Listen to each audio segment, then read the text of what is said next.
Relatively new to the area, but we just had a really exciting election yesterday. You've talked about the transition as Mayor-elect Owens is coming in. What does that transition look like? Can you talk us through what that would be? Yeah, so we're still kind of figuring it out. So one of the things I had asked our team to research was, when I came in, I worked for the Biden administration for 6 years, but I've gone for the last 2.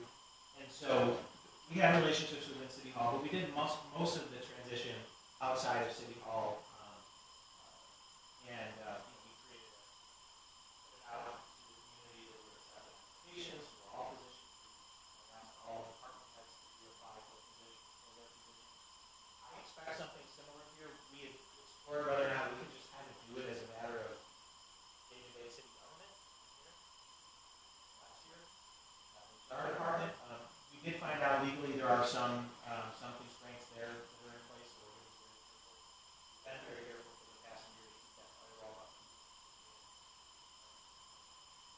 Ours to keep that out, but obviously being in the same building, we'll have conversations. Ultimately, the deputy mayor needs to figure out. Again, she's very wary of chasing herself back in like she's just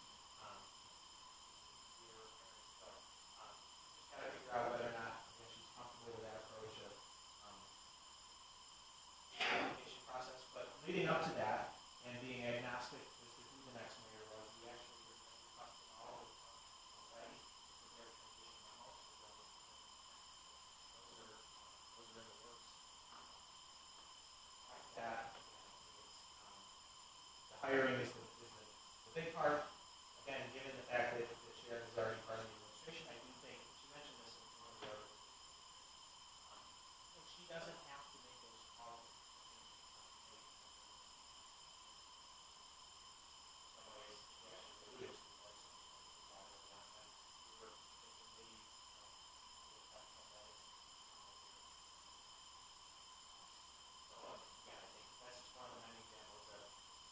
Learning from being here.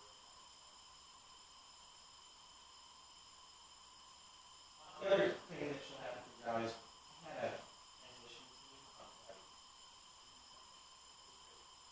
but we had policy committees and they wrote out reports and made recommendations and it was a pretty robust process.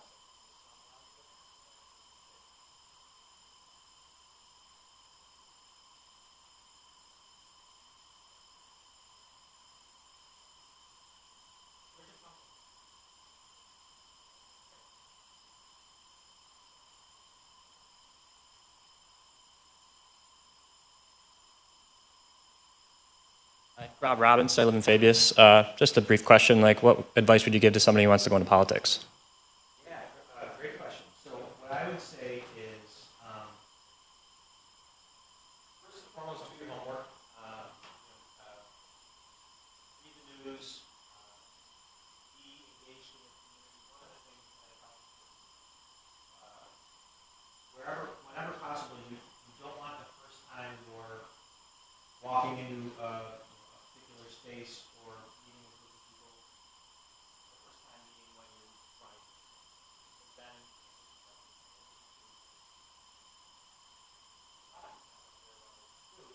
I think having credibility in the community, having spent time with volunteering or again going to meetings, as caring for the community as a citizen, first and foremost.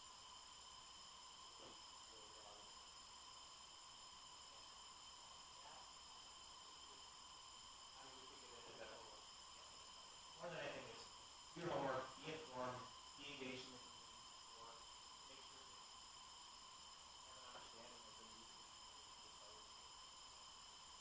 I tell people that there's a lot of ways to do good in the community.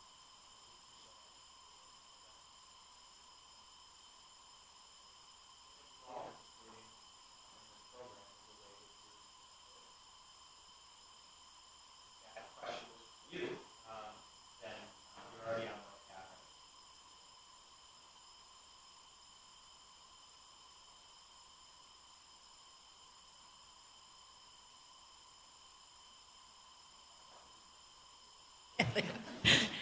Erica Butchko, I'm from Manoa, and I work for Cornell Cooperative Extension. Please give us some more.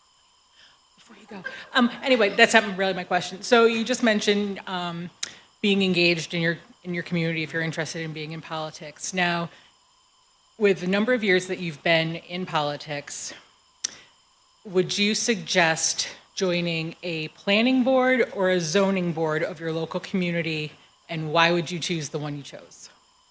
Is it a choice of planning? Planning versus zoning? or zoning? So I guess it depends on the community. So we have a planning commission and a board of zoning appeals. Our planning commission actually oversees most of the zoning applications. Board of zoning appeals is for potentially variances. So it really depends on the community. So first, I would just say make sure you have a clear understanding of which one does what, and then it would be a question of what skill set. In terms of, is that a good stepping stone to a life in public service? I think in many cases, it could be. I think that there are certain things that obviously you'll be connected to what's happening, new projects, new investments, and that's really that of it. You'll learn what it's like to get yelled at and to feel public pressure, which is a big part of the job. And so I think that's healthy. You'll learn how to work in a group dynamic. I've never operated I've been on boards, but I've never been a legislator. It's a different, every time I get frustrated with the council. It's awful.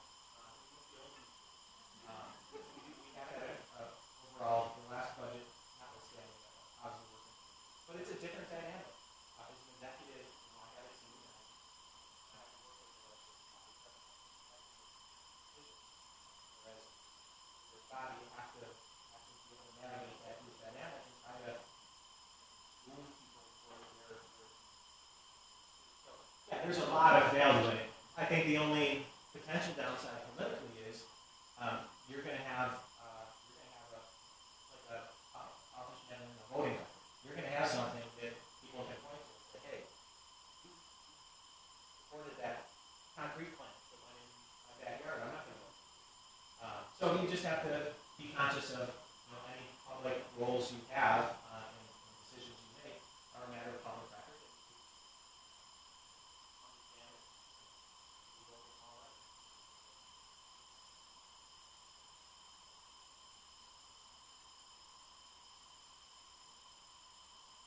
Hi, Cynthia Dowdell, Onondaga Hill. You talked about the recent switch in growth. What year did that happen? What percentage was it? And is there a projection of where you see the growth of the city within the next 5 to 10 years? Good question. I don't know that I have a good answer. Yeah, the numbers escape me again. The 2020 census was when we saw the population increase.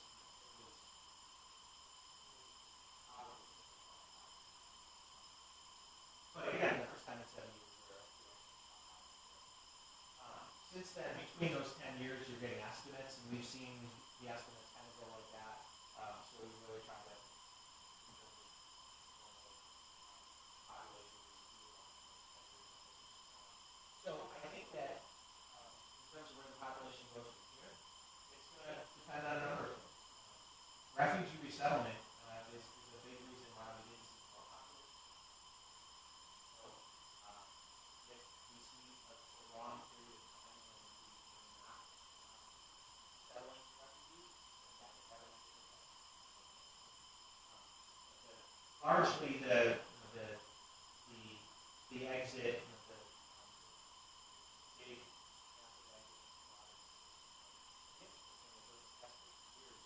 the county population has remained pretty stable. The city population is down.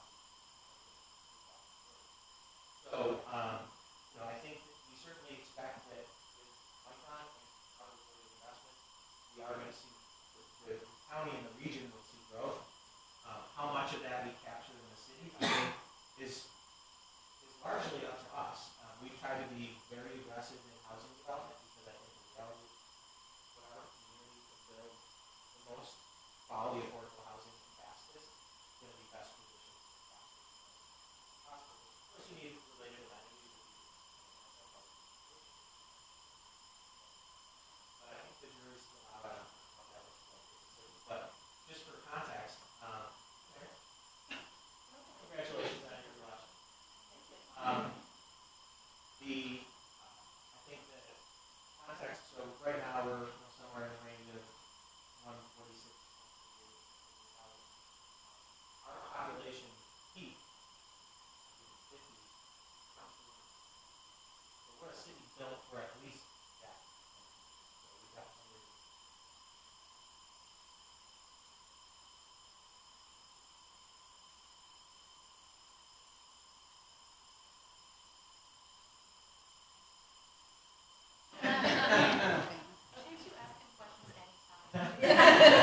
Surprisingly, not really. I sit in a different building. Anissa Evans, live in the Strathmore neighborhood. So I actually have two different questions. One, you mentioned the snow removal, and I'm curious as to if they are regulated to like very specific areas, and like which areas are they, and do the property owners have a choice whether or not they utilize the service? And then my second question is just a sneaking thing that I've been wondering. On the corner of Salina and I call it Castle, but yeah, what's going to happen there? Snow removal. So we have, if you go on our website and go on the snow page, you can see a map of our sidewalk snow removal area. I'm glad you asked about responsibility. So it is a supplemental sidewalk snow removal program, which is the same thing for what the downtown community does. We had taken on responsibility for maintaining and fixing sidewalks. The snow removal responsibility remains with the property owner. So that's why we technically call it a supplemental program. And so, again, when we first established the map, we've been able to grow it now for at least the past couple of years, right? So where we've expanded the area, working with DPW, with the transportation planners, again, try to prioritize those routes to schools, so in Strathmore, Glenwood, Geddes, minimum, maybe others. That's really how we prioritize. The goal has always been to expand it from the direction.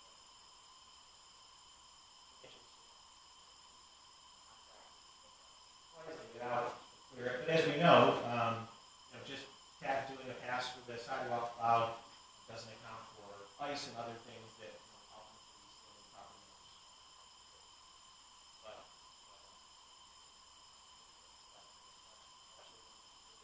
about 25% of the population.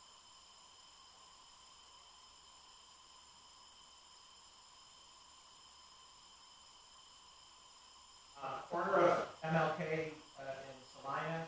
So that is talking about the parking lot specifically. So we own it, city owns that. We have been, there has been interest in it in the past, but I always felt that it should, that whatever it's repurposed to is at least done in conjunction of the ability to redevelop the old Sears building, which has been there forever. So the good news is, Center State CEO is now a proud owner of the Sears building, through one of their affiliates. They acquired it with the intent of redeveloping the building and the surrounding vacant land, including hopefully our parcel, into a mixed-use property that first and foremost includes the on-ramp program, which is the state workforce development program, where we're looking to kind of consolidate many of our workforce development programs. So they haven't fully committed to the Sears building yet, just because they still need to determine its feasibility and stability and all of that. But in an ideal scenario, what we're working towards is a fully redeveloped Sears building in a broader redevelopment concept for the vacant property on both sides of that, which may involve some additional development, housing, complementary uses, so that we're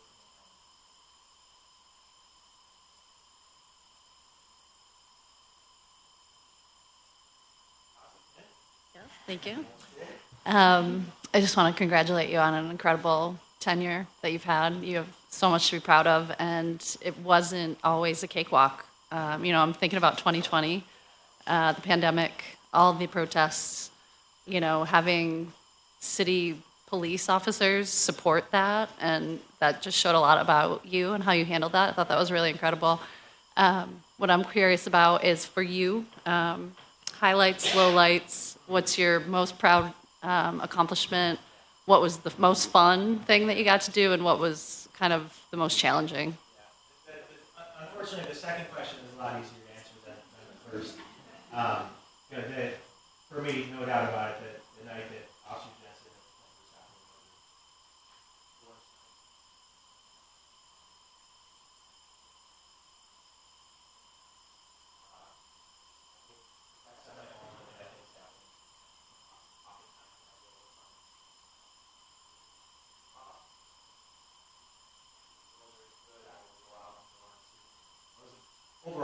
those violent incidents have been that one in particular going to upstate and across officers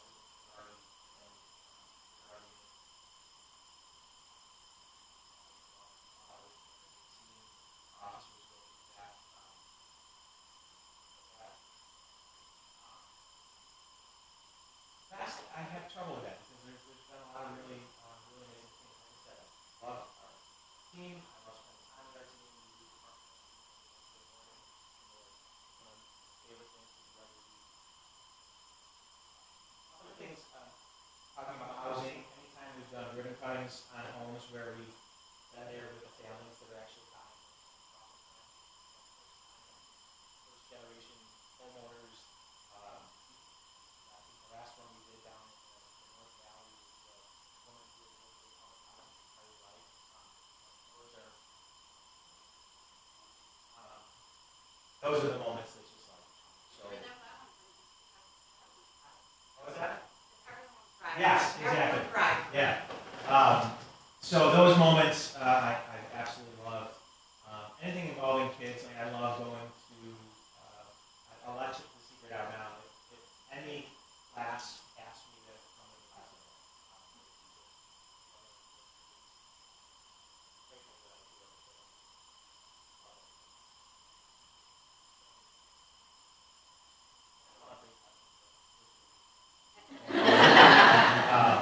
because they always ask me how much money I make. They always ask me if I live in a mansion, and then it can go completely sideways. And then we talk about our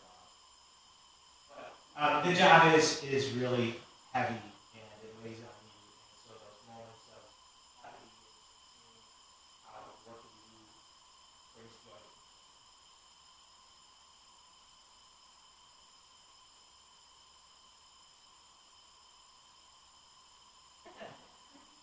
Yeah, it's kind of a big deal. I remember him when he was just a news guy. He was a cameraman. Look at him now. Thank you. Congratulations. Quindell Williams, City of Syracuse. So similar to that question, you talked a lot about your wins. What is something that you wanted to implement that you weren't able to do, and what were some of the barriers that kind of prevented you from doing that? Yeah, so I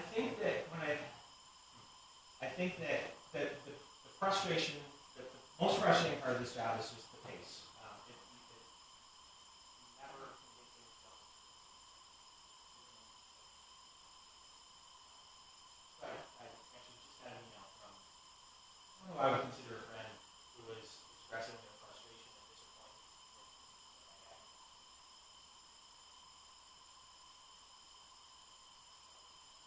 But that's the frustrating part, especially things that you don't directly control. So, housing projects in particular, Syracuse Housing Authority projects, even more specifically, those are hard because we can identify resources, we can control permitting and approvals, we can do a lot of things, but we can't build the buildings, we can't secure all of their financing, and those things take time. And so, when I think about some of the biggest projects, of course, the East Adams project with the Housing Authority. Good news is they've closed down phase 1, so that's if you go there to see in management knowledge right now. That work is underway. That was a long slog. But we got there in phase 2, which is the new construction on Bird Street. I would have thought 8 years ago we would have been farther along than that. But I'm glad that it's at least moving. A few other projects like that, the Marie Regina project on the north side has been really frustrating, and then especially just the punch in the gut when another house caught on fire, knowing how important that campus is to that neighborhood. Really frustrating.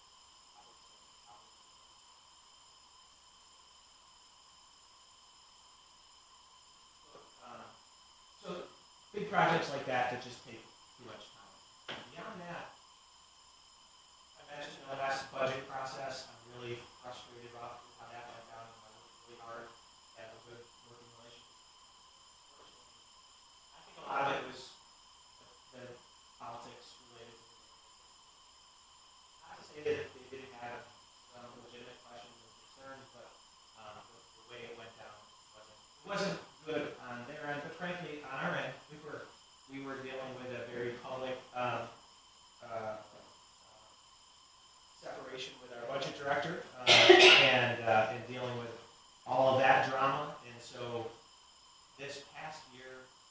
general, but that time specifically was frustrating and not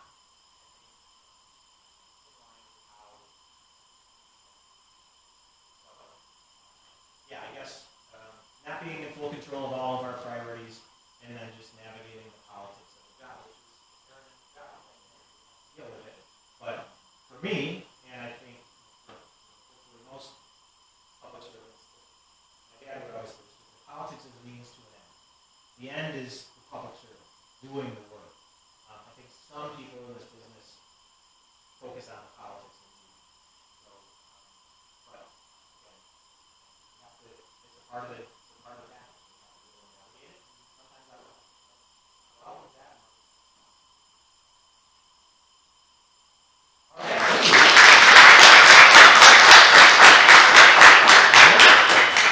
Oh yeah, you guys want to come down with a quick tour? Just walk through. I didn't clean up for you, but yeah, we can do a walkthrough. Follow me.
Hello, how are you?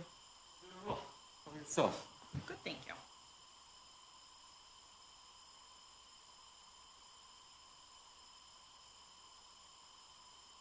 Or nothing. It is nasty out Like, for came sure. out of nowhere. I'm It's- Christy Smiley. Pleasure to meet you. I got home and was trying to do something real quick, and my wife came home and she's like, "Oh, it's raining."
With our land acknowledgement. Focus Greater Syracuse would like to acknowledge with respect the Onondaga Nation, fire keepers of the Haudenosaunee, the indigenous peoples whose ancestral lands we now stand. I'd also like to take a moment to thank our engagement sponsors, National Grid and Syracuse University. Their sponsorship allows Focus to continue operating this program at a much lower tuition rate. Joining us this evening as volunteers, we have Jerry. We have Sonali. And we have Lisa. In the interest of time, I'm going to leave our prize raffle for next week. So we'll do a few of them at graduation instead. But I do have everybody on the prize wheel, so everyone is still eligible for it. The restrooms are located down the hallway, and the water fountain is located right outside this room. Feel free to get up at any point. It looks like we have a hefty amount of food left, so feel free to grab some more if you are hungry. Thank you. Thank you, Vanna. Tonight's session allows us to learn about our local government budget and finance, as well as citizen input opportunities and how taxpayers support the services in our community. And you may be surprised to find out that sometimes it's not all taxpayers that provide the funding. Our panelists this evening, we have Onondaga County's Christy Smiley. We have Syracuse City Common Councilor Corey Williams. And we have Village of Liverpool Mayor Stacy Finney, who is also a graduate of the very first cohort of Citizens Academy ever.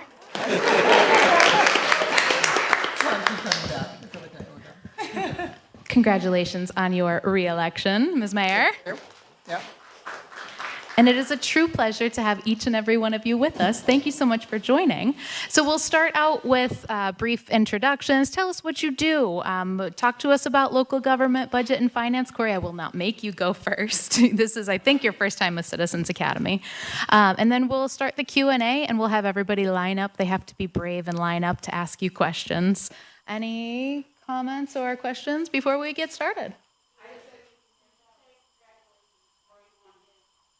I thought you were unopposed. I apologize. I was unopposed, but I you still had to put it forward. Did you have to get signatures? I did get to write in, and I was irrationally afraid of that writing. I'm not going to lie. But now my wife wants to know. You can check about 2 months afterwards. You can actually go on and see who the write-ins were, and my wife cannot wait to figure out who the write-ins were.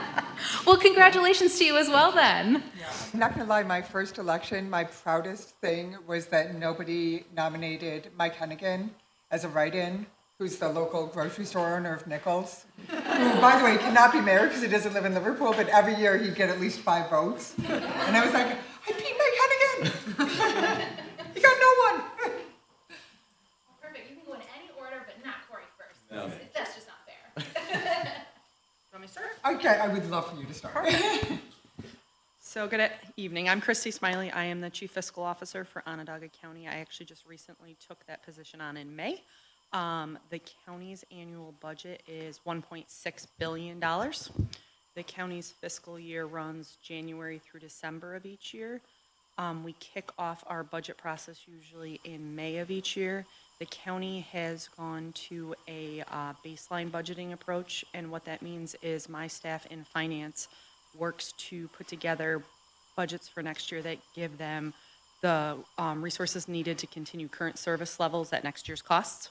So we work on building that throughout May, and then we anticipate what revenue we'll see. Most of our departments get state and federal reimbursement, and then obviously our local component is property tax and sales tax. Once we're able to figure all of that out, depending on whether there's surplus money or a deficit, we then, if there's surplus money the last couple of years, the county has taken the approach to use it in one-time initiatives that'll either further the tax base, promote sales tax in terms of economic development, or one-time initiatives that are obviously a priority of the county executive in this community, such as lead funding, mental health in schools is where we've put a lot of that money over the last couple years in terms of one-time expenditures. Ultimately, the county executive proposes his executive budget on or before September 15th of each year to the county legislature. Oh, Speak up, sorry. Yeah, absolutely, absolutely. So the county legislature, that's then reviewed by the Ways and Means Committee. There's a public hearing held, obviously, for constituent feedback in terms of the budget. And then Onondaga County's budget has to be adopted on or before October 15th of each year. So we just finished adopting our 2026 budget. So that'll go into effect in January this year. On top of the budget, I'm also responsible for obviously all the county's investment initiatives and bonding for debt service. So that's kind of a general overview. The other thing that finance does is we actually, about 10 years ago, centralized all our fiscal functions into one house. So we do all the back office functions for all of our departments, whether that be grant management, claiming federal and state reimbursement, processing requisitions and purchase orders, paying the bills, all of those type of things. Being able to centralize that has really been able to allow us to better analyze our revenue streams and leverage those to the best ability to try to, keep local dollars down as much as possible. The only other thing I'd like to talk about is when we talk about a $1.6 billion budget, it's kind of staggering. So to kind of put that into perspective, as I said, we get a lot of state, federal reimbursement grants. The local component of that and really what the county, to be able to continue new initiatives, kind of lives and dies on sales tax. And property tax property tax is the only other thing that we control. That's roughly about $530 million. And the reason I bring that up is 72% of that $532 million goes to mandates and public safety, leaving less than 30% of every other local dollar for our parks, our roads, our back office function. So I just think it's kind of good to put that into perspective because when you first start talking about that $1.6 billion number, it's kind of hard to wrap your head around what does that get spent on. And then just even the 1.6, 50% of that is mandates, salaries, and fringe. So that kind of a perspective in terms of where the dollars go. Thank you. Do you want to go next, Corey, or do you want me to? You can go for it. I'll go third. I have to say, every time I do this, I go after Kristen, and she has so many numbers just in her head, and then I'm like, mine's like a household budget, but really big. I'm going to make you feel good when you go after me. But with the Village of Liverpool, obviously, it's 1 square mile, so significantly smaller. A lot of people don't understand. When I say I'm the mayor of Liverpool, they think Greater Liverpool, which is the town of Salina and the town of Clay. I'm the mayor for the village, which is quite literally 1 square mile. So our budget is significantly smaller than the county's. Ours is, I don't have the numbers in my head like she does. So my clerk printed this out for me. So our budget is about 4.2 million. And I will say that our police take up close to half of that. A police department is extremely expensive to have. When I first got elected, we did have to raise taxes. And we sent out a letter explaining why, explaining what it was going through. We are very transparent with our constituents about our budget. You can find all of this information on our website that we've updated. And I do remember when I first moved in the Village of Liverpool, everyone's like, I love the village, but those taxes. And I have to say that our taxes go to pay for the services that you get. I'm a huge fan of paying taxes. I think that they benefit all people as a whole and not the bad thing that the people kind of make them out to be. But we do get additional funding. There's something called CHIPS money, and that is for roads. We're going to actually be using it to put push-button beacons that flash to give crosswalks. The county very graciously gave us permission to put those in, which was way easier than I thought it would be. And we also do get, a lot of grants. We really live and breathe for grants. We're currently working on a New York Forward and a downtown revitalization grant for the 2026 year, where we'll be submitting it because we've already missed the deadline for 2025. And pressed grants, but it's amazing how quickly, a 4 point, what did I even say? Whatever it was. What did I say, 4.4? How quickly that goes, so even in a 1 square mile village. A lot of it is healthcare for our employees. Our employees get fabulous benefits, but they are pricey. That is it. Yeah, I'm sure people will have questions. Thanks. All right, good evening, everyone. When I looked at the panel, I actually thought that it was a pretty good cross-section. You know, we have an executive, we have, you know, someone from the operational side, and I think that my role here is to represent the legislative capacity of the budget. And I'm the chair of the Finance Committee here in the city. And yeah, for better or worse, I suppose. In terms of our budget, we have about a roughly $350 million budget annually, and that does not include the city schools. They have about a $650 million operating budget. They get about another $350 in grants. So our school district, they have about $1 billion annual budget, but we don't touch that. We kind of act as a pass-through for a little bit of their money, but that's a whole different thing. We operate on a different cycle, which always kind of throws me off from the county. I hear you all finalizing your budget in October, and it's just such a interesting thing. So in the city, and I'm not sure what Mayor Walsh communicated with y'all, but the budget team prepares the budget basically from about January to the middle of March, and the mayor is required to deliver the executive budget to the Common Council on April 1st.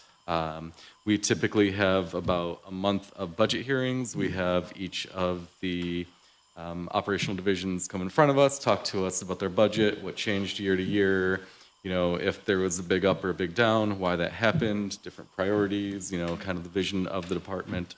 And then the council has, I forget the exact timeline, but we have about a month to propose amendments to the mayor's budget. And you know, what do we do as a legislative body? And I know that there is a whole lot out there in the media over the current year. I'm not going to pretend like it was more of a public disagreement than I would have liked to have seen. You know, but what do? We look at each of the budgets and or all the departmental budgets and try to figure out, is that appropriate? You know, can we bump them up? Can we bump them down? For us, what that process looked like is we looked at about 5 years worth of spreadsheets. We looked at, you know, annual budget to annual budget. We looked at annual budget to, we looked at budget to budget, budget to actual. So pretty much what were they budgeted for and what did they spend and what did they get budgeted for year over year. And, you know, I will still kind of defend a lot of the decisions that we made. In the city, we have what we refer to affectionately as a structural deficit. That means that we spend more money than we take in. And part of that is, you know, we do get a good chunk of our revenue from sales tax, but in the city, the dominant form of our income comes from property tax. And when we look at nonprofit exemptions, the number that you'll hear thrown around is, you know, 4852. About 48% of our properties are on the tax roll, about 52% are tax exempt. And so we have, 4852. That's a dynamic that we have to live with year over year. My first year, we passed a budget with a roughly $20 million deficit, which is about a 5%-ish deficit. You know, I think the major conflict between the council and the mayor's office this past cycle was that the initial budget proposed by the mayor had, you know, between a $28 and $34 million deficit, depending on how you look at it, which was close to about a 10% operating deficit. And with our amendments, I think we wound up proposing a budget with about a 16% or $16 million deficit, which again is about a 5% deficit, meaning that 1 out of every $20 that we spend as a city for the entire year is coming out of our savings. What else do I have here? I guess other important aspects of our budget. We get a mid-year report every, you know, January 1 would be our mid-year. We're a July 1 to July 1 fiscal year, and so the mid-year report will begin to get generated in the beginning of January. We kind of take that and we again look at that budget to actual, where did they say they were going to be, where are they halfway through the year, and what are the projections. At that point, often the mayor's office will say, hey, we want to take a little money from here and push it over to there. There's virtually no friction to make transfers between departments. For example, DPW has 9 operating units that each have their own budget. They can shift money from any one of the 9 operating units to the other, but if they wanted to shift from DPW to fire, they would have to come to the council to get the approval to do that. And so we'll see around mid-year transfers, probably early February is realistic. Another thing, we have an entirely different capital plan than we do for our budget. And to complicate things, our capital plan is a 12-month January 1 to December 30 plan rather than a July 1 to June 30. And so it kind of, crosses 2 different budget years, which complicates everything. But that is actually, it's a plan. It's typically a 5-year plan. I think there's about $3 billion, maybe $4 billion. A lot of money in our capital plan in that kind of 5-year outlook. And that includes both cash capital that the city is putting in from the general fund, but also what we bond. We typically go out to the bond market about once a year, and kind of everything that the council approves to be bonded for, we kind of sit on it for a little bit. We go to the bond market, we put together a big package, and we get those funds usually late in June. And from a legislative side, you do need a supermajority to bond for anything, meaning we need 6 of the 9 councilors to vote in favor of the bond item in order for it to move forward. And we've run into a challenge with that a couple different times where we can get to a 5-person majority, but we can't quite get to that supermajority required to bond. That might be it for me for now, but glad to answer any questions. I should do. As he was speaking, I'm realizing all of these things I failed to mention. Of course. Yeah. One of the things, we also, our just base expenses went beyond our income, but we do have what is called a fund balance. And for a small village, we have a very healthy fund balance. And that money is put into a savings account that is specifically for municipalities with a very high interest rate. So what is that called? Very again? low risk. Very low risk. We are required by law to any investment we make. We basically can't lose our public funds. So we have a very limited amount of things that we can actually put our money into to generate. Yeah, I want to say this, this savings account, last I knew, I think it was like a 6% interest rate, which is... Like a muni trust or one of the different collaborations, Yeah, so, I mean, it is very challenging, but it is, these days, since COVID, it is nearly impossible to keep your budgets within just what you're earning in taxes. The expenses are astronomical for basic items. I talk about, we got a grant for a street sweeper, and by the time we were able to purchase it, it was like $75,000 more than the year before. It was, and the gentleman that sold it to us literally sold it and held the price for us until we got the grant, because grants take so long. And these days, it's very problematic because you get a grant for the price it was, and then by the time you purchase it 2 years from then, it's not that previous. But I do think that's a great thing to talk about as we talk about the cost. The county's budget, we are fortunate we are not operating on a deficit in ours. We have a balanced budget for 2026, and we do have a fund balance. We have a regulation for our general fund for a 15% fund balance based on our revenues. The county is at about a little over $200 million in terms of fund balance right now. But when I talked about earlier, really relying on sales tax, shortly after COVID, all of us saw an influx in sales tax where we're seeing 5-6% growth. Typically, sales tax growth is 1%, maybe 1.5%, maybe 2% in a really good year over year growth. But when you're talking about we talked about fringes, wages, supplies. Everybody knows the inflation that's going on. Your budget grows by much more than 1% each year. So that's the struggle that all governments have, is how do you either curb spending or operate and get a balanced budget? So I think that's a great point that we all, kind of struggle with and try to figure out in terms of our budgets. We've got a fund balance about 110-ish million, give or take. It's actually pretty big. And a lot of that was COVID funds. They kind of allowed, there was a calculation that they allowed you to take some of the ARPA funding and put it into your fund balance. It was like It's a revenue loss calculation based on what the anticipated growth in your revenue would have been. Yeah, it was very. We spent all of ours. Our fund balance is like 1.4, which is extremely good for a small village. Yeah. So to hear this, it boggles my mind.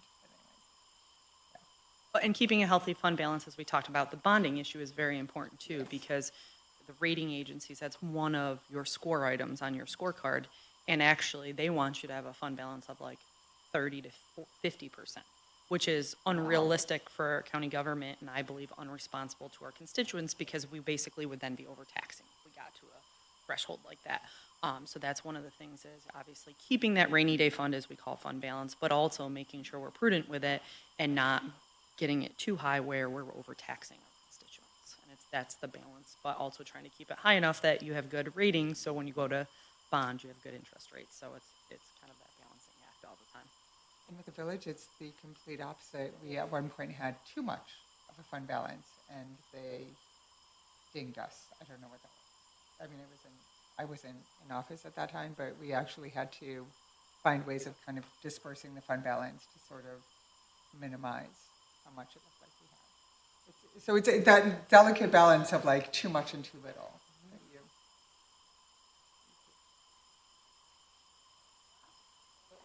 Very first question. Everybody can line up, but Cynthia gets the first question.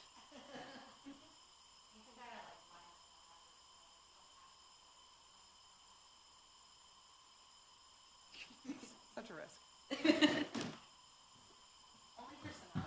Good evening, Cynthia Dowdell, Onondaga Hill. Who audits you all? Oh, we have a firm that audits us, and I'm going to actually be meeting with them in a couple weeks to kind of go over the budget and what they've discovered. And Is that the same with the county? So on the county side, we have the controller's office, and one of their functions is to audit our programs and services.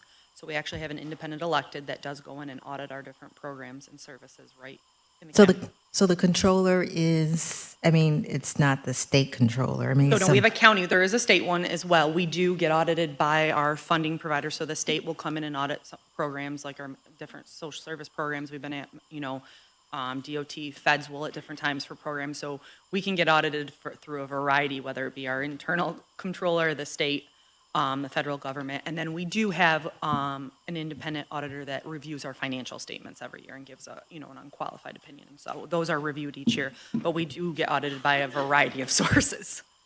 And so in the city, we too have an elected auditor, but he doesn't audit our financials. He's kind of more programmatic and looks at different initiatives and what we've done towards it rather than our actual budget.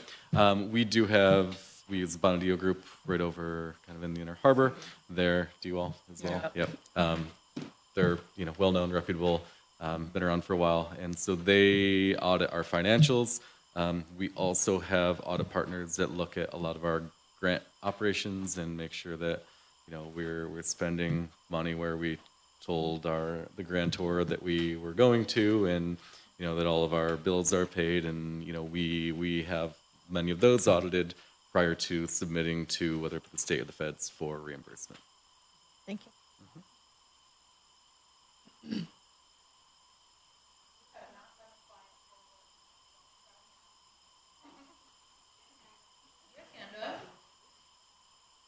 Hi, Kendra Carfack. Now I live in Linkcourt, although I graduated from Liverpool High School many, many moons ago. I serve on the Lincourt School Board, and so I was happy to hear about fund balance because that was going to be one of my questions, but you answered it by saying that, it gets too high and then you have to decrease it because I thought only school people had to do that delicate dance with the fund balance, but I'm happy to hear that there's other people that share that frustration and that misery. So my question is for Corey. Because Syracuse City Schools is one of the big five in the state where they don't have the traditional school board, do they also have a fund balance and they have to go through the same They things? sure do. Okay. It's interesting because when we get granted our credit rating, they actually look at the fund balance of both the school and the city combined. I know, right? That's a double dip right there. It's a funny, quirky thing. But yep, they have their own budget team. They have their whole financial arm because again, we, just purely operational, their budget is about 2 times that of all municipal services. Yeah, we get dinged on our fund balance because it's always too high, but our financial person is like, I don't want it down to the level that they suggest because it's too low. That's like having, $15 in your bank account. Like, who does that? I'm like, thank you. There are ways of dispersing it. So what we've done is we have different funds. We have the Gleason Center, which is a building in the first floor that we own. And then we have a pool of money for restoring it and things like that to kind of help to disperse that. So we still have it, but we don't. Yeah, it's just hidden in little pockets. Yes, exactly. And because it is, what they recommend is too low. I mean, you have one sewer issue and it's you're gone. broke. Yep. Yeah. Awesome. Thank you. Thank you. Thank you. It's easy when you're unopposed, right? Hey. I got 38 write-ins, and I'm sure they go from Donald Duck to Mickey Mouse to Donald Trump to who knows what. Mike Hennigan. Yeah, Mike Hennigan. we'll see when we get there. You've already talked a little bit about cash flow, and you've already talked a bit about grants. And for the town of Skaneateles, we suffer the same kind of issues that you talked about in terms of getting the grant approved, and the prices that you quoted don't work out. But grants come with either a match requirement or every grant that I've ever dealt with comes with a reimbursement process. So I know that for very small municipalities, that sometimes excludes them from the grant process because they can't front that money in the manner that's required. We've gone with patchworks of quilts on some, quilt patchwork on some projects with grants. But for Christy and for Corey, I assume as well, you are both at times the grantee or you are the grantor. And just wondering how you might or might not have a sensitivity in either one of those roles to those match requirements and also for the reimbursements that sometimes lag across fiscal years. Sure. So I will default to you on this one. I'm done with more operational side. Yeah, so the county is fortunate that we do get a lot of grants, but most of our grants are reimbursed, which means obviously, and most of them are on a quarterly basis. So we have to front the money until we reimburse. And fortunately, we do get relatively timely payments now that we are outside of COVID. That was one of the biggest things during COVID was the state, and even at times the federal government slowed down reimbursement, and it was an issue for the county where we were very closely having to pay attention to our cash balances at that point in terms of getting in reimbursement. So it is something that we are constantly balancing. We have a grants management unit within finance that is one of their sole responsibilities is reviewing on a monthly, quarterly basis, what have we billed, what have we not gotten in, and if we haven't gotten in, why? And is this a trend that we're seeing so that we know what that impact may be for our cash flows?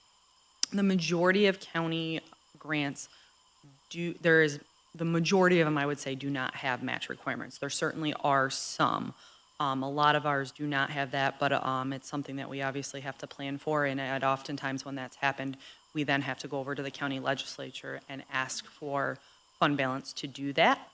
So that is something that we'll take over for a fund balance resolution if we need a match for or identify savings within the department that we can repurpose those funds to be able to get the match. But yes, it's a delicate balance in terms of the reimbursement. We're lucky today that we have a very strong cash position, so it's not something that is on my radar every day.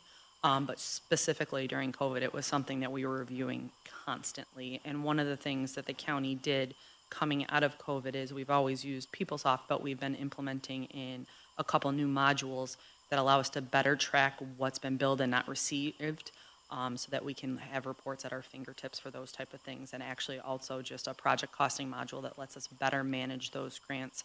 Because one of the struggles we had from a fiscal management is the county, the city, we have an account structure, supplies, personnel.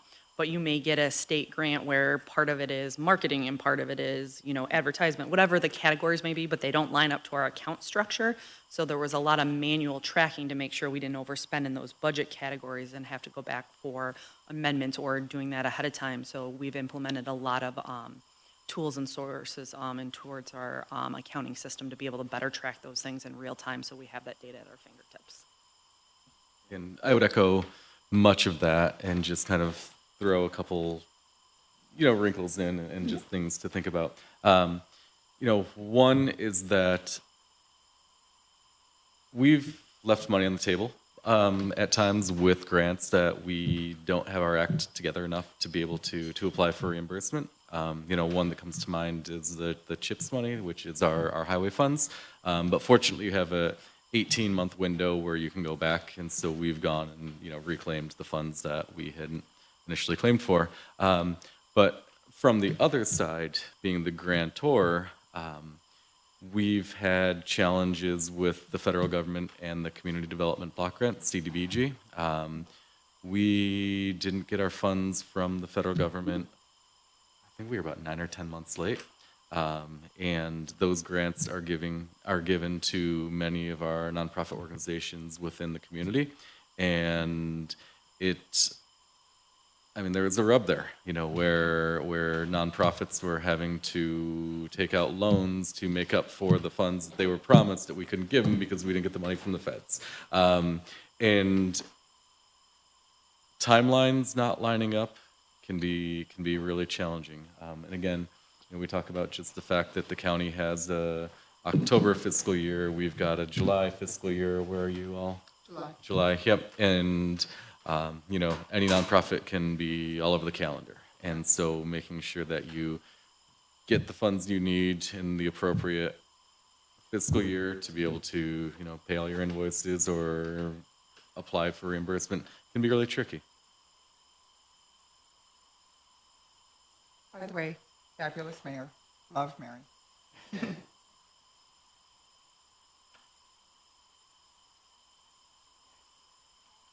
Because we're so intimidating. Yeah. Peter Brown, east side of Syracuse. So when we spoke to Mayor Walsh, he mentioned that the fund balance over his time here grew from, I think, 50 million to 110, 120. You just mentioned that a lot of that was due to the COVID funds coming in. I guess my question is, if the city is running a deficit of $15 to $25 million a year, is that fund balance going to disappear in 6 years, or does that deficit not affect the fund balance? That's at the heart of the kind of the conflict between the council and the mayor's office this past cycle. I think that everyone who works in this building can recognize our, short-term, mid-term, and long-term financial challenges. I think that there is a little bit of difference opinion of how quickly we have to make changes to make sure we don't run out of that fund balance. If we get to a point where that starts to get depleted and we're looking at pretty big deficits, it will necessitate a change in our budget. And, we've tried really, really hard not to reduce our workforce and try to get creative to make sure we're also not reducing services, right? Because in the end, the public money that we spend is either going to employees or to make our community safe or to make our community a place where you all want to live. And it's really tempting to ignore the financial challenges and want to continue to provide that same level, or even not even the same level, a better level of service to the community. But at what point do we have to start taking drastic action is ultimately that, not even $1 million, the $100 million question. And I'm not sure if Mayor Walsh mentioned it to you, but the prior fiscal year, the council had approved a budget with a roughly $20 million deficit, and we actually put about $1 million back into the fund balance. And part of that was ARPA funding. We transferred about $7.5 million into the general fund at the end of the year. It all had to be, I guess we had to claim it by the end of the calendar year, and so we did that. But essentially, we approved a $20 million deficit, and the actual deficit was only about $5 to $6 million. And so there is that issue of budget to actual, and we go through a whole budget fight, and then the actual spending can differ greatly from what we proposed. And one of the things that Mayor Walsh kind of prides himself on is being able to work effectively within a budget, even a budget with a significant deficit, and end up providing quality services without ever actually reaching that stated amount of a deficit. And so, again, that was kind of the part of the debate and the dialogue is how quickly do we have to take action? Thank you.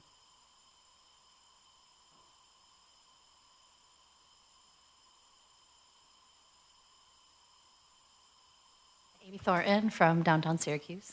Thank you for being here tonight. You mentioned the tax exempt status of the city properties. 52% seems like a really kind of staggering number. I think, for myself, I know, separation of church and state, so there's churches.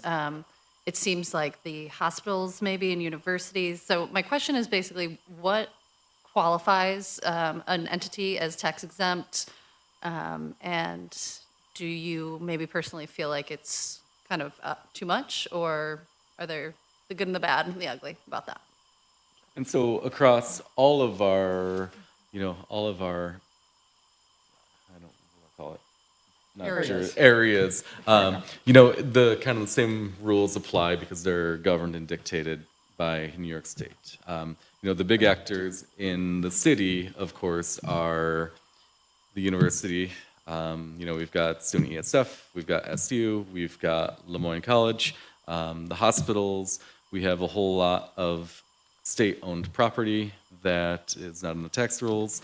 And truthfully, that roughly 50-50 breakdown seems terrible. And, if you're in part of the 48% that are paying taxes on your property, it's not great.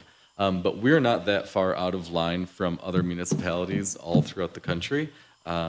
There's a lot of land that ends up being tax exempt, but one of the loopholes is that while you cannot tax these entities, there are fees that can be applied. And so a tax and a fee are both ways to generate revenue, but in terms of taxation policy and law, you can hit them for one, but not the other. I don't know if you all want to. I wasn't aware of the fee structure.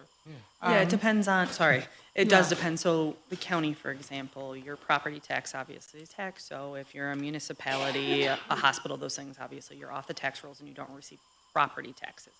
But you would receive taxes for lighting districts, sewer districts, water districts, all of those type of things are, still able to charge fees for those properties. Okay, So that's what it is. Okay. Yeah, and it's funny because we talk about taxes and even your sewer, but there are small things that distinguish them between a fee and a tax and a levy and different things, and it does get very complicated because it gets complicated to even talk to people about their property tax bills, because I know we struggle with that because the county has been very successful in the last couple of years reducing our tax bill, but when you're a constituent in Liverpool or Clay or wherever you may be, or even in the city, your bill may not have gone down, and that could be a variety of reasons. It could be, the village, the town, the school district that you're in, and or the sewer and all the different pieces. So it is so many different things. Or your assessment could have went up. So there's so many different pieces to that. Sorry, I got on a tangent. No, Are that was you gonna good. go on- I was are you gonna go thinking, levy and rate? Well, levy and rate are different, but just, Yeah, you want to talk about that? No? no. okay. I know, we certainly can if somebody wants to, but I'm sorry. No, that was great because in my head, I was like, you're charging fees to churches? What is going on here? How is that possible? Tell me more. No.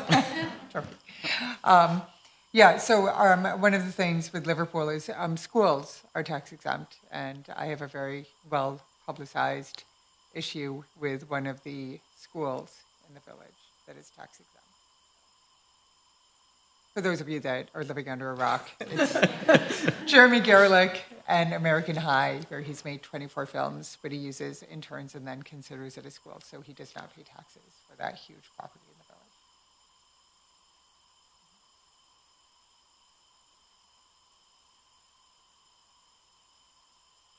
So since some of these entities are not taxed, you said that you can get funds by fees. Like for sewers, like you pay a sewer fee. So Yeah.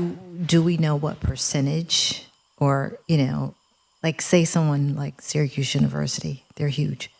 How much do we get from them in fees as opposed to, very. So we, in terms of our fee structure, we do not, I think they're assessed at over $1 billion, and we surely don't get that back in the fees.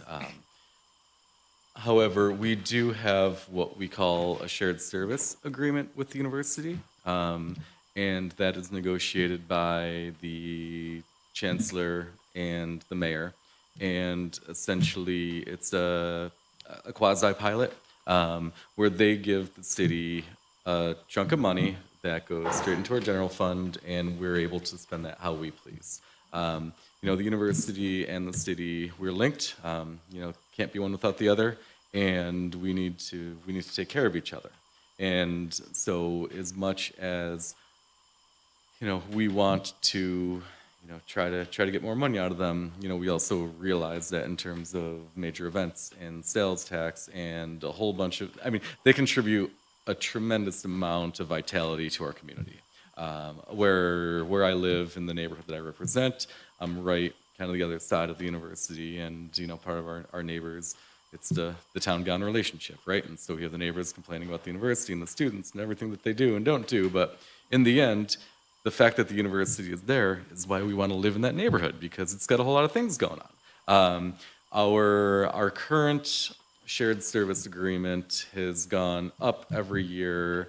We're currently around $3 million that they give us annually, and that will be renegotiated by Mayor Owens, I think, this year coming up for the following year.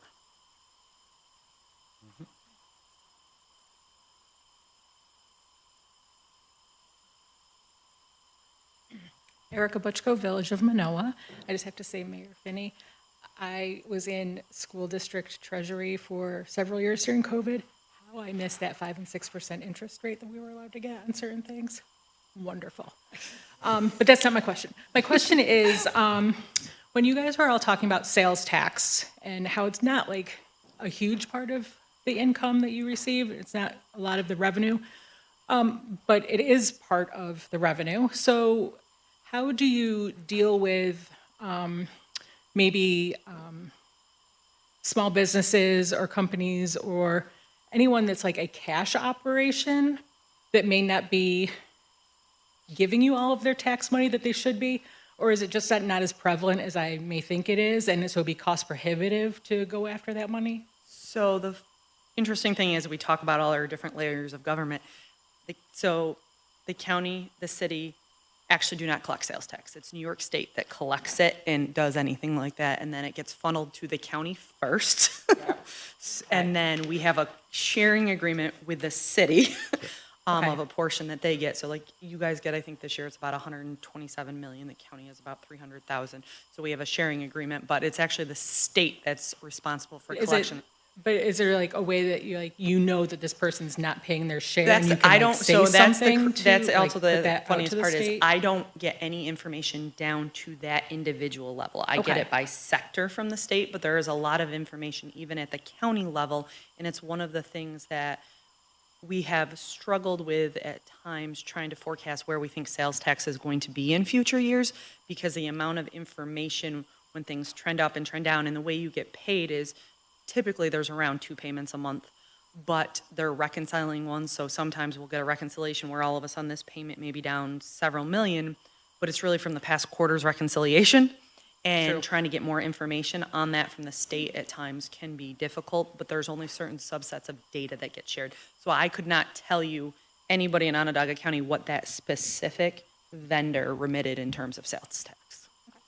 Then by the time it gets to us, it's even more diffuse. Yeah, Yeah. absolutely. I can tell you about a situation that we dealt with in the village of Liverpool. We had an illegal weed shop.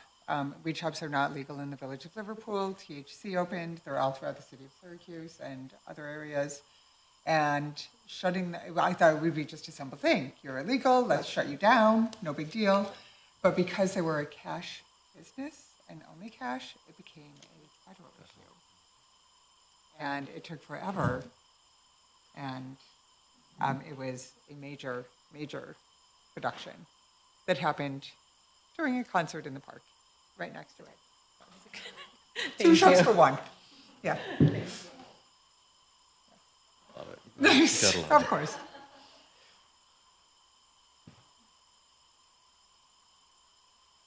Rob Robbins, Fabius. I just wonder if you guys could speak to the aquarium. I know there's a lot of misinformation going out there about it's just taxpayers' dollars going to it, and then there's obviously information that it's like it's COVID money. And now with the cost of things going up, where is that money going to come from to finish this? I personally think it's a good idea. I think we need tourism back here in Syracuse. It's good revenue for the community. But could you guys speak to that a little bit? Certainly, I can. So it's a county project. There was ARPA funding that was put toward it.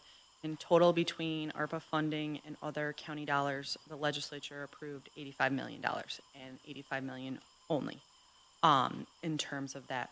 Since then, there has been private funding and donations to fill that gap. We're getting very close on filling that gap, but that's kind of the funding structure of it. So some of it was local county dollars, and I honestly do not remember off the top of my head. I could get the information, but there was a portion of it that was done out of ARPA funding, and then there was a portion of local dollars that were appropriated to get you to that 85 million that you often see in the papers. It is on schedule to open in July of 2026. It's actually kind of a cool facility, whether, I'm not going to speak to one way or the other, whether you want it or you don't want it, but in terms of the cost, that's where it is, and everything else. There is a foundation and different things that is going out to get donations and private funding to finalize that gap to make sure that that opens in July of 2026. You know, what I will just say, it's an example of the county making a really large capital investment within city limits, and kind of the average citizen has a tough time with that intellectually, and they believe that it's a city-funded project. And so if you go down the, social media feeds about the aquarium, often it's the city spending money, and there is a misunderstanding in the community that it's county money being spent within the city. Yep. And obviously the goal is to drive more economic development and different things down in the inner harbor. So yes, but that's where the money came from, is a portion of it from ARPA, a portion of it from local, and the rest is private funding and donations.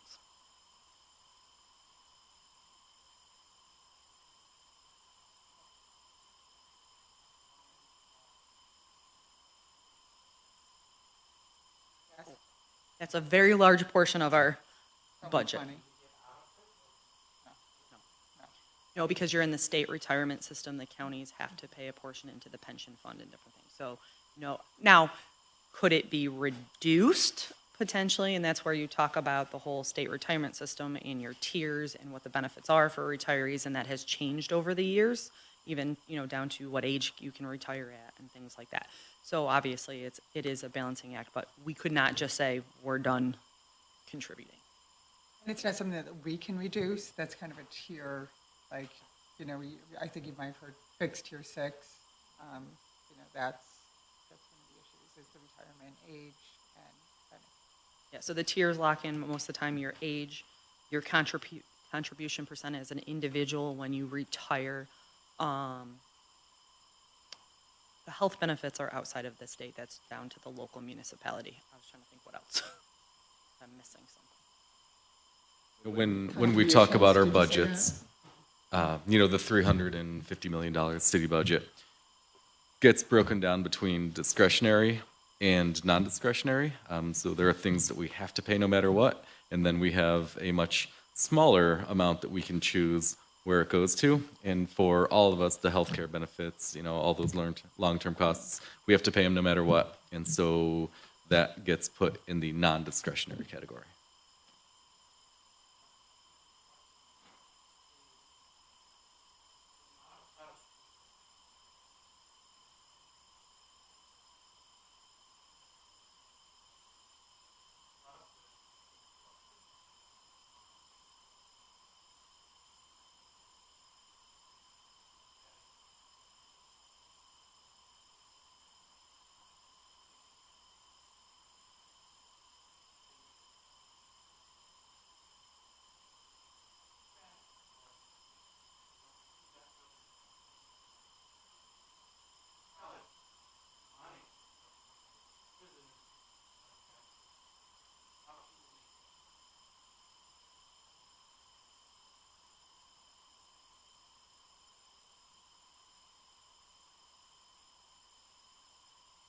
I cannot claim to be an expert on the financial side of the school district. You know, what I do know is that the state has what they call a maintenance of effort, given that they're never going to reduce funding for a school. And so if it jumps from 1.5 to $1.75 million, and I'm just throwing a number out there, very, very low, they won't drop it back down.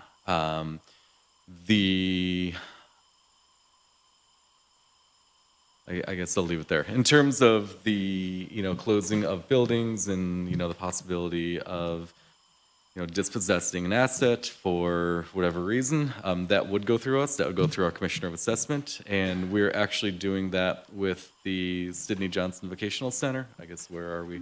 Downtown, which is over that way. And we put out a request for proposals, and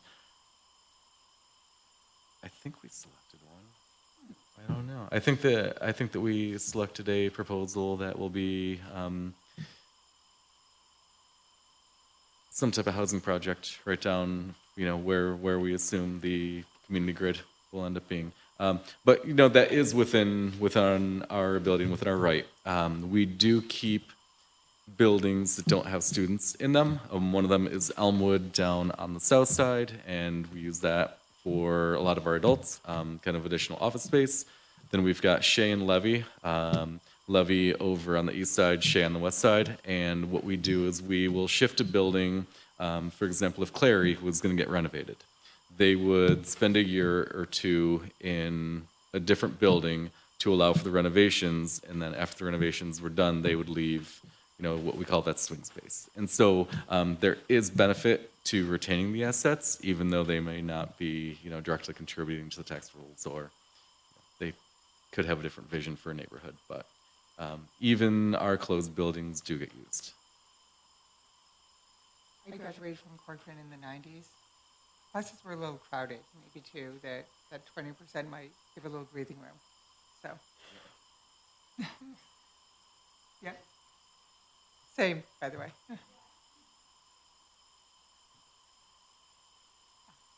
Oh, please. Yeah. You can ask another question too. Hi, I'm Anissa. Live in the Strathmore neighborhood of the city.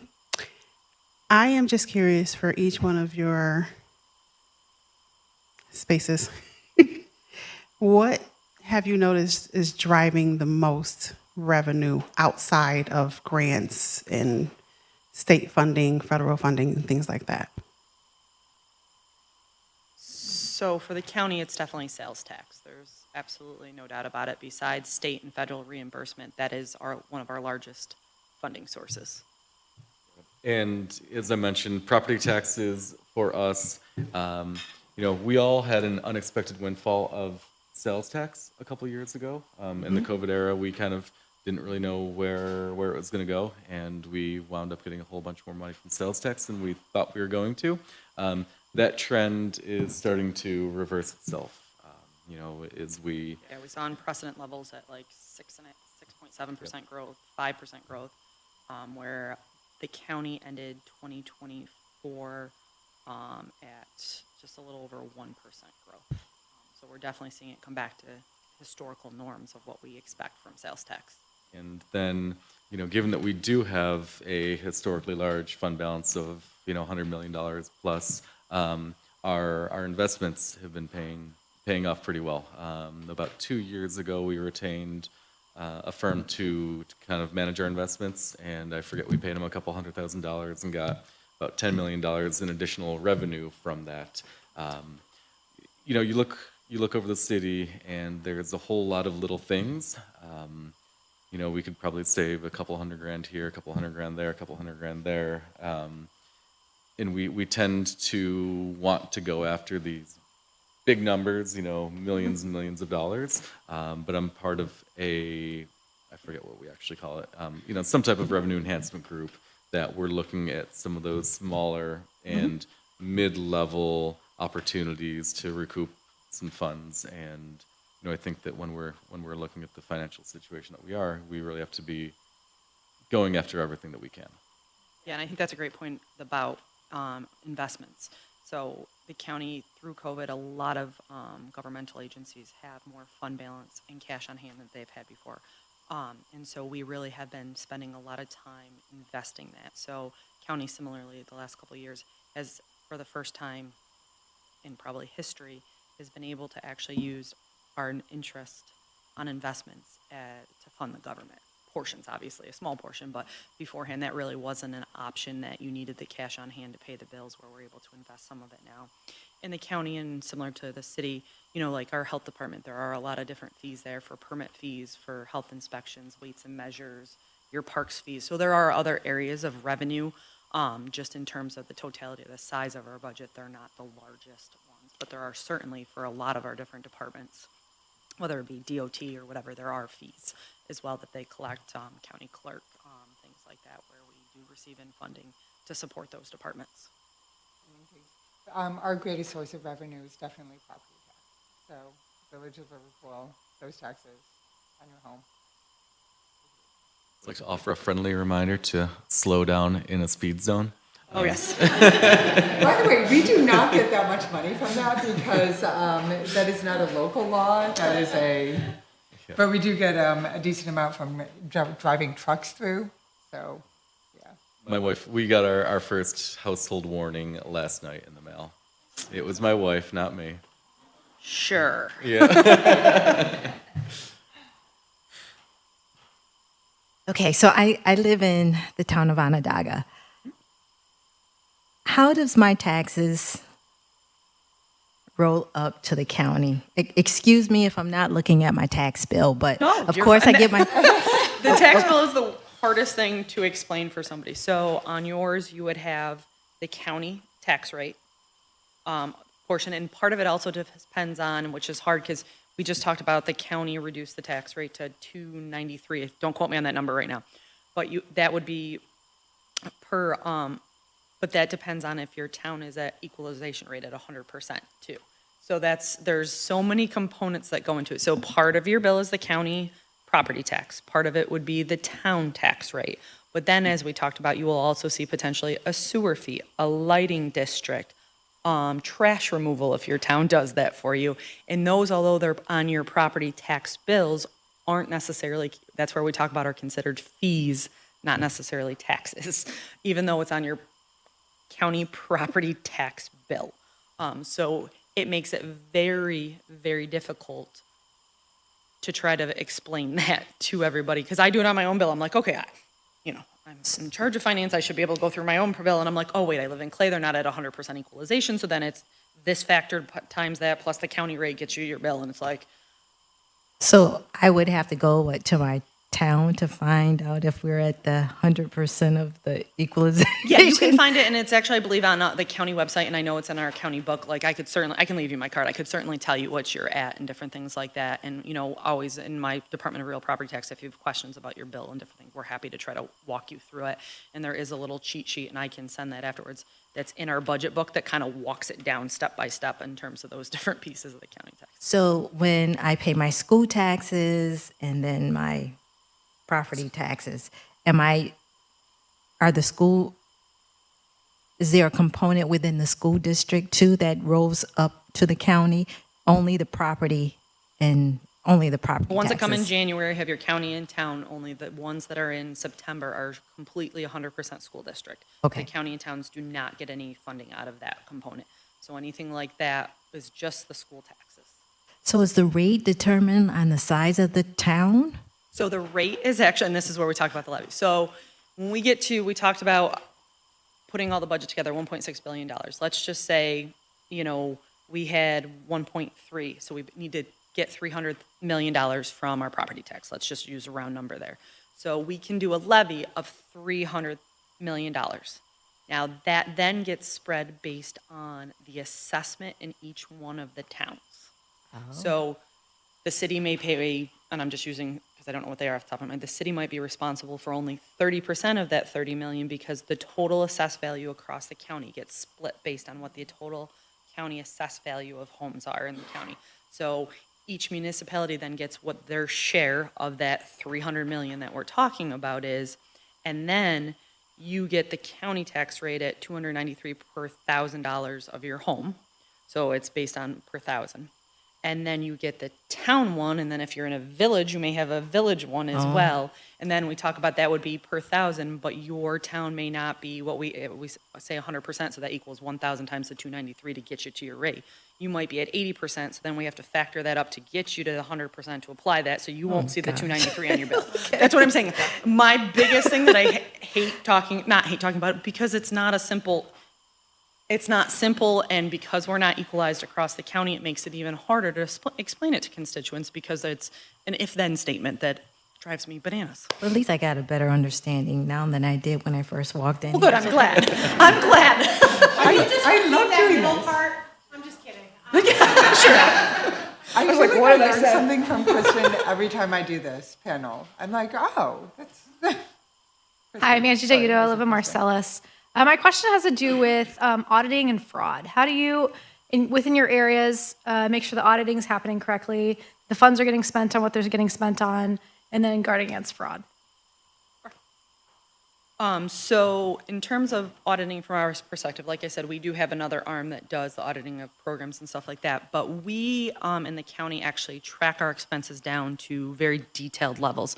So our budget rolls up into what we call line items or parent accounts like supplies. But then with under supplies, there might be, you know, office supplies, furniture, all these other different things. And then even below that, we track down to like paper. We have what's called a supporting detail. So we are constantly in real time looking at that to see what the trend is. And every order, anything that a department wants to buy has to come in and be approved by obviously the department head or someone that is authorized there. It then comes into my shop and financial operations to say, okay, was this part of the plan? And if it's not, what are we not going to spend so that we don't get ourselves in hot water? And then it actually goes to our controller's office, which is more our auditing arm, to say, is this being charged to the right account? Can this be bought with these types of funds, depending on what fund it is? So we have a whole procurement process that prevents anything like that. And then in terms of fraud, and same thing on the voucher side, it goes through many levels to make sure everything's matched up. Our biggest, and I think probably a lot of governments, our biggest thing right now is fraud really is on some of the banking side, and, you know, people trying to get county checks and then trying to cash those that are fraudulent and not truly county checks. And the other thing that we've run into is people calling in to try to, you know, it might be a vendor we work with all the time, they want to change their banking information or where the check gets mailed. So we have an authentication process where we have to, you know, we call a trusted source and verify everything. But that's one of the newest things in the last several years is really that fraud on the check side and the banking side, and then even trying to fictitiously change vendor accounts So checks that should be going to our vendors that are providing work go somewhere else. So that's something that we spend a lot of time on in our shop. Contribute to that. Did I answer all of those pieces? Okay. So on the village side, it is, again, a microcosm of everything that the county does. We put out, what we have spent throughout that month. It's a public document that anybody can look at. The board reviews it, the citizens can review it. We have one citizen in particular that goes through it with a fine-tooth comb and once questioned us about a $14 Amazon purchase in a very aggressive manner, and we had to give her proof that I purchased a cell phone cover for my phone from Amazon. And to be clear, every And by the way, jurisdiction... my mayoral phone, not my personal phone, by the way. Every jurisdiction has that person. Yes. Without a doubt. There is someone wherever you live that I promise you is going through every single document that is produced by the government and will find that $14 Yes. phone case. And correct the minutes. I believe I said the word the, not that. Yeah.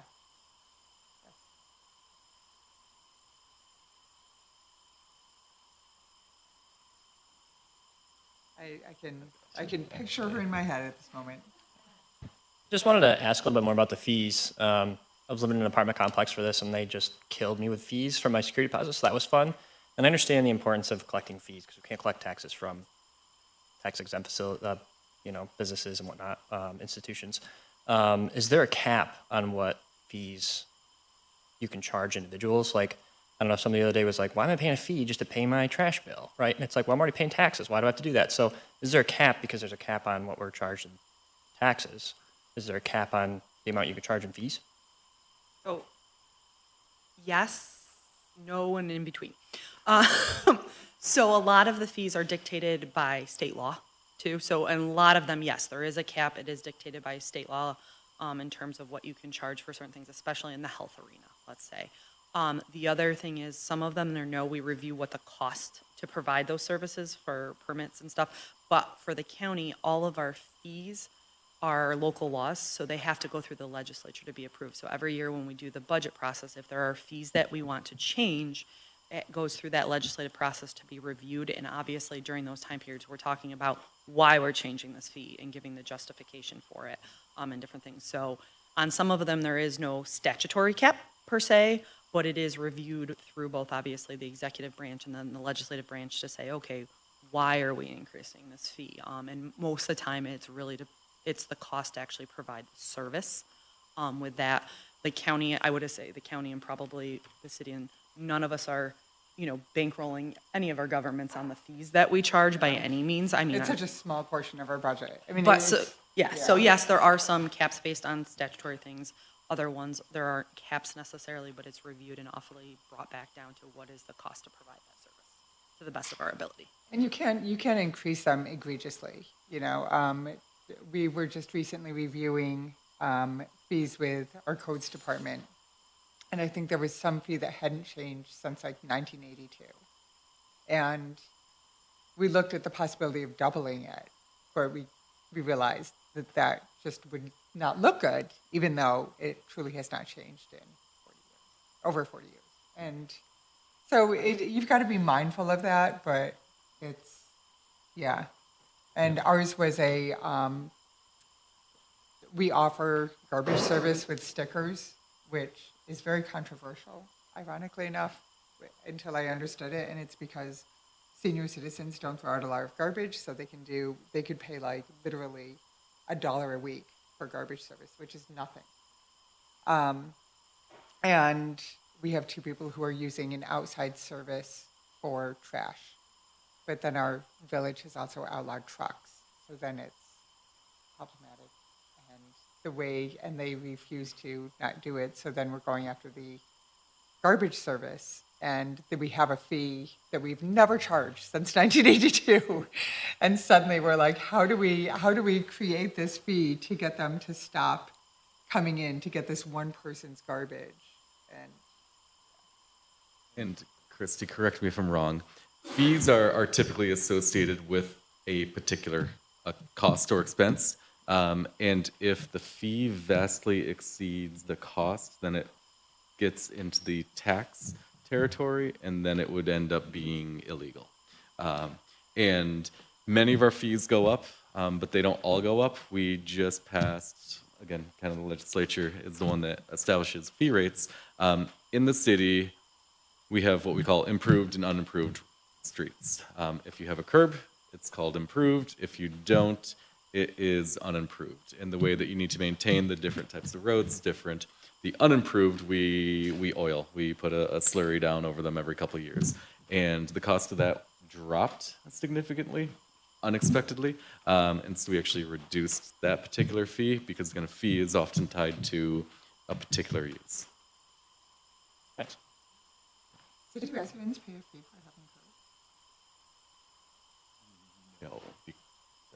Okay, never mind. Never mind. No. Nope, we're not even. You guys have all kind of mentioned the importance of property tax as a portion of the budget. I know Chris mentioned that at least some towns don't get access to sales tax revenues, and so property tax really is the crucial component. All towns. All towns, okay. And it's only the city who gets a share of. Cities, school districts, and there are some other little components. But yes, the bulk of it is just the county and the city. You're absolutely correct. There's no And so I guess, Onondaga County real estate values have increased probably as much as anywhere in the country over the past couple years. I imagine the assessed property values have not kept up with that pace. Would reassessments sort of help balance that budget? I know it would anger a lot of homeowners, but... It goes back to the levy. Yeah, go ahead. Please, No, please. No, I'll let you take it. So assessed values actually have gone up significantly over the last couple of years, surprisingly, but they're not equal across the county. You're correct. Some towns, reassess every year. Some have not done it in multiple years. I know within the city there's been an effort to do it, but different. So they do get left behind. So the assessed values certainly are a component of it. There's a couple components to the levy and the property tax too. There is a tax cap in New York State in terms of percentage growth over year that you can increase your tax with. There are potential waivers and other calculations in it, but we couldn't just, raise our tax levy by 15%. That's not allowed. There is a cap in terms of what can be done in New York State and a formula to do that to prevent some of those huge swings. So that's also some of the things that get thought about through the budget process too, in terms of your tax rate and what we could potentially raise the levy should we need those funds. So there's all sorts of components that go into that as well. And, we were talking about, and we continue to have conversations around a citywide reval. And if our levy didn't change, but we reevaluated the entire city, your effective tax rate would actually decrease because we wouldn't be changing the levy. The levy is ultimately how much money we have to collect. It's really, really complicated and complex. And I would say I don't even have a great grasp on it, to tell you the truth. Yeah, so the levy, when we talk about levy, we're talking about the total dollar amount. So for Onondaga County, I think it's 146 million. Don't quote me on the exact numbers right at the moment. But that comes down into all of the different assessment rates. And let's just say an assessment was off somewhere along the way or property came in. We can't change the total amount. So we could never collect more than that levy amount. So that actually changes the rate. And the rate doesn't usually change on property taxes very much in terms of different things from what's adopted. But that levy, we could never collect more than that. So it caps us on that total dollar amount we can collect. But then we talk a lot about the rate because that's what people actually see on their tax bills and stuff. So yes, property taxes and property tax law and all those pieces are very convoluted at best. Did that answer that? I'm sorry, it was kind of piecemeal. It is. Yeah, and Chrissy had mentioned, those, some are full assessed value and some areas are not, and then school districts will have different areas with different assessed values too, so that's also challenging.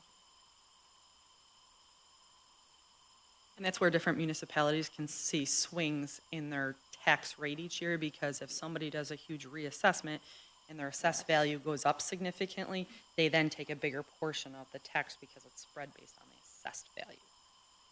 So that's where it can change, one town from another may go up or down significantly in a year, depending on what the assessed values have done across the entire county. So I've got a question, if you stick with me for a minute. Absolutely. We just suffered through 100% reassessment to get to full value when over the course of about 15 years, our equalization rate had dropped. It had been staying steady in the 90s and it dropped to 58. That's when we started going forward with the reassessment, and it fell below 50% by the time we started, after we did the inventory, to be able to go out and reassess it. So we spent time explaining that the levy is the pizza. You've got this big pizza, right? And all you're doing when you do the reassessment is you're changing the size of the pizza slices. There is no relationship to the statement that one of our major print media keeps saying, is that when your assessment goes up, your taxes go up. So I can certify that in the town of Skaneateles, 1/3 of our residents, or 1/3 of our property owners saw an increase to taxes, 1/3 saw a decrease to taxes, and 1/3 are right in the middle, plus or minus $500. So to try to prove the point, we kept our tax cap not only below 2%, on our budget, we only went up 0.014 over last year's levy. So it's simple for us to say, no, your tax rate changed because your assessed value is twice what it was. Now your tax rate has flipped, exactly as Corey explained. But Mike, and to answer a little bit Cynthia's question, OnGov has a site for property, and you just go to click on OnGov, and you'll be able to find your exact bill, and it has on it the equalization rate for your town. And I'm not going to name towns, but there's some that are at single digits, which raises a lot of questions, right? So my question is maybe more for you, Christy, because I don't know if it applies to the others, but there are many unfunded mandates that come down, and they come, say, for example, with Medicaid from the state. And just if you could talk about a bit how that gets handled as it comes in, and it probably goes straight to what Corey described before, as I've got discretionary and I've got mandatory, and I can't do anything about mandatory except pay that bill. Yeah, so there are a lot of different mandates. So the county, for the entire county, and I think sometimes this is even a confusion, is a lot of our social service programs, so Medicaid, foster care, daycare, HEAP, temporary assistance are all done through the county. Now, they're state mandated programs, and there are state and federal funding behind them, but the balance of that then gets put on the county. So it's not like in most of them, there's not anything to turn away. And similar to indigent defense, the state a couple years ago increased the rate by, I think it was close to $60 an hour for attorney costs. But because it's a mandated services, they increased it, and I'm not saying that they weren't justified the rate, but because they did it so much in 1 year, that cost us, the county, probably $5 million that we were not anticipating. Similarly, with the state intercepted enhanced federal Medicaid share, where the federal has a share, the state's supposed to have a share, and then the counties have a share. The state does have a tax or a Medicaid cap on that, but we were receiving through COVID and different things enhanced federal money, which was reducing our local share of what we paid out for Medicaid.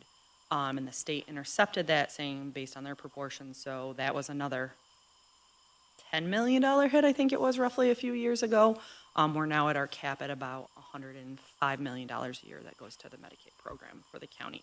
So there's a lot of, one of the things that is always concerning to me at the county level is as the state gets in financial trouble, the go-to is always to push more costs down to the counties and local municipalities. And what's going on in the federal and state level, especially with Medicaid, that is a huge concern for me, for the county, is we have a Medicaid cap right now, a hard cap that we're not supposed to have to put in anymore, but that can be reopened.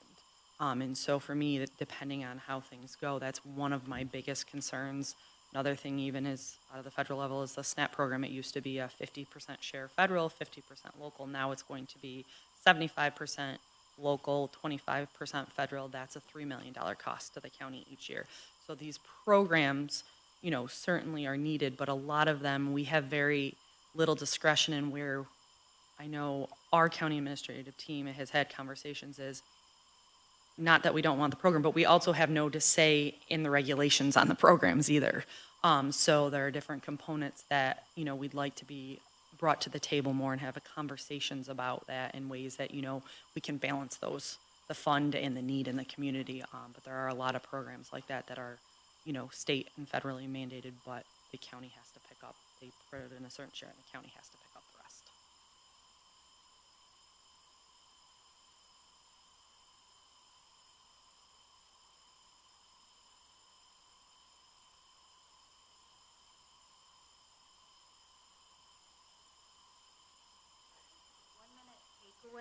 And take as many minutes as you like.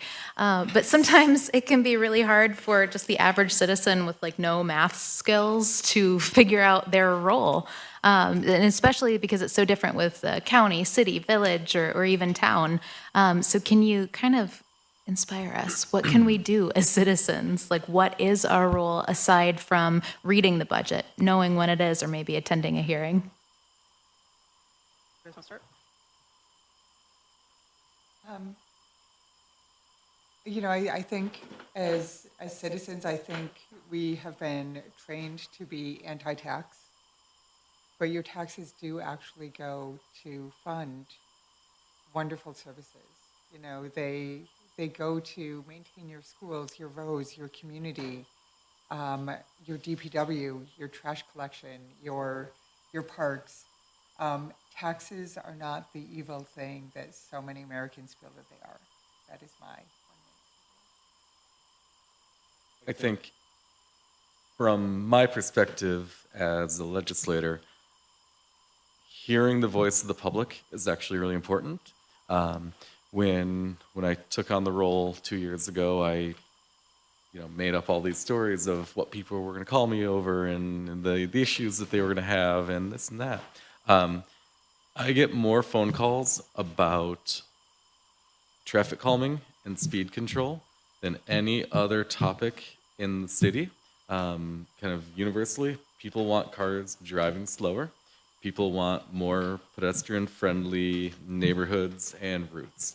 And so when I look at that budget, I'm much more partial to put some extra money into that. We also have in our city budget, we call it special objects of expense that are kind of like standalone projects at the end of the budget.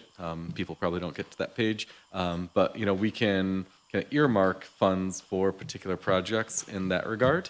And so, speak up, let your voice be heard. And also every year we have a budget hearing or I guess a public hearing on our budget, and nobody ever shows.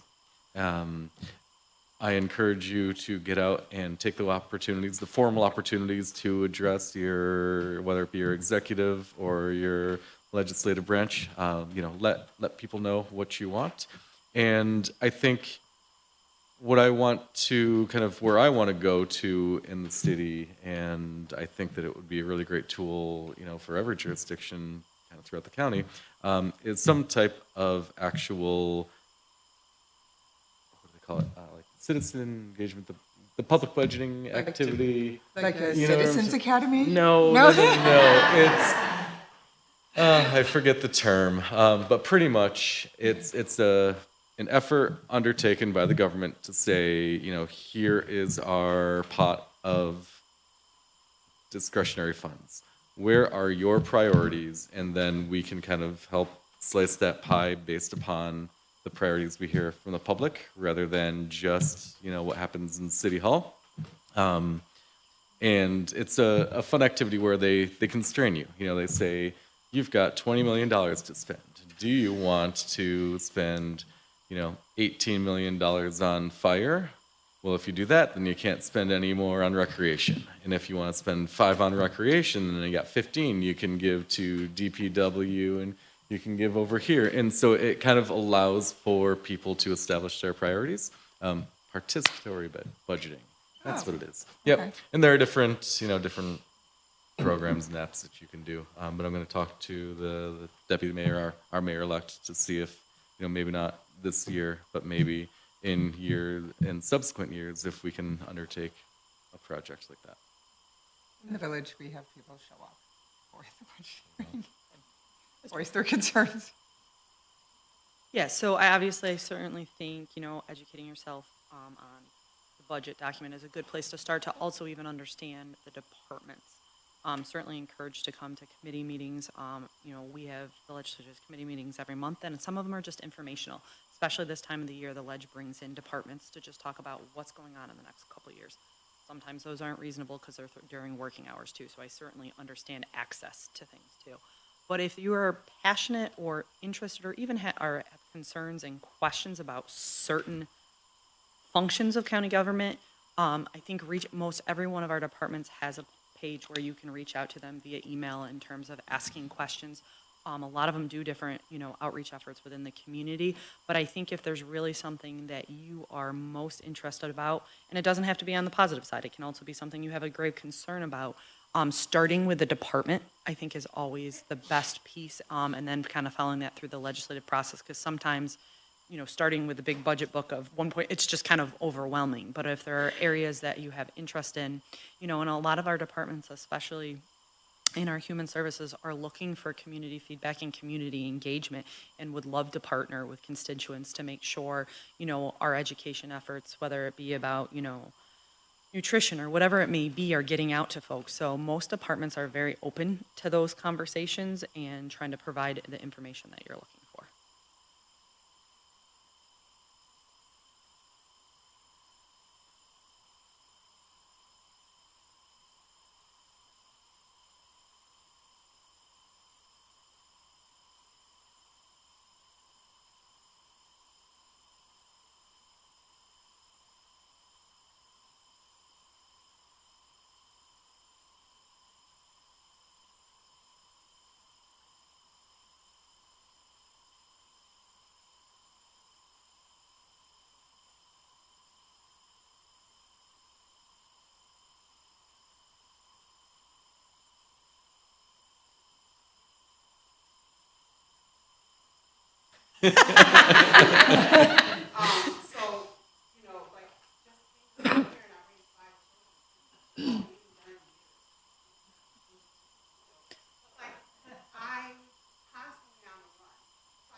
Opportunity and access are different.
you for that.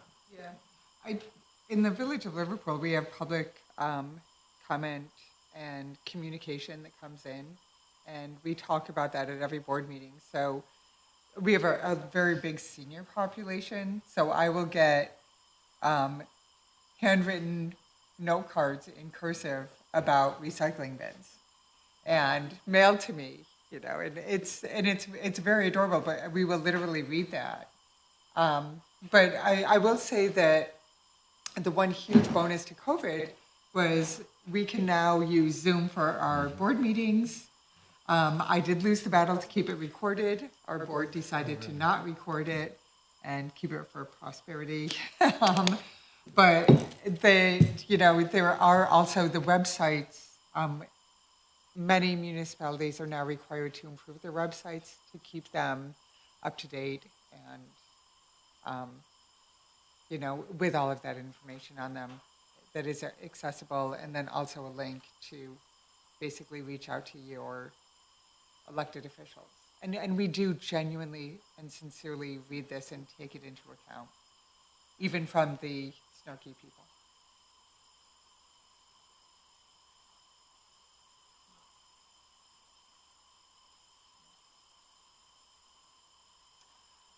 You're right. Yeah. Digital divide. That's true. Yeah. Yeah.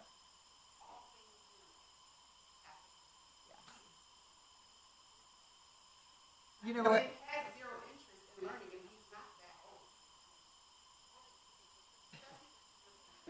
Yeah. It's not it's not what he grew up with. He's extremely uncomfortable with it. So that's why I said healing. Everybody is pretty much going to healing. And I'm not saying not to have it. I think that you have to have different aspects. I would much rather just get a link, on my phone and anyway I'm talking on the phone. Then there's somebody. Well, my mother-in-law didn't even have an email address. And I remember when she had to buy her car, it all had to go through me because my husband was like, I've had it. My mother-in-law.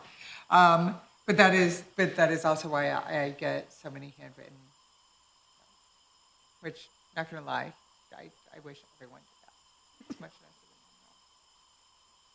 than email. And I can read cursive because I'm old. Embrace your age, by the way. Well, thank you. How about a round of applause?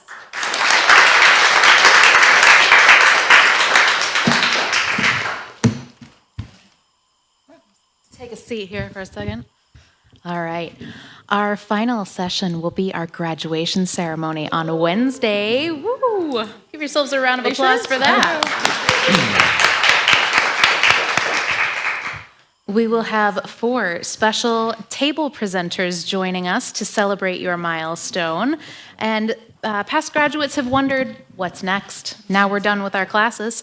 These special presenters will set up tables for you to explore some opportunities to meet face-to-face with representatives who offer programs that you might like to participate in, services that you might like to take advantage of.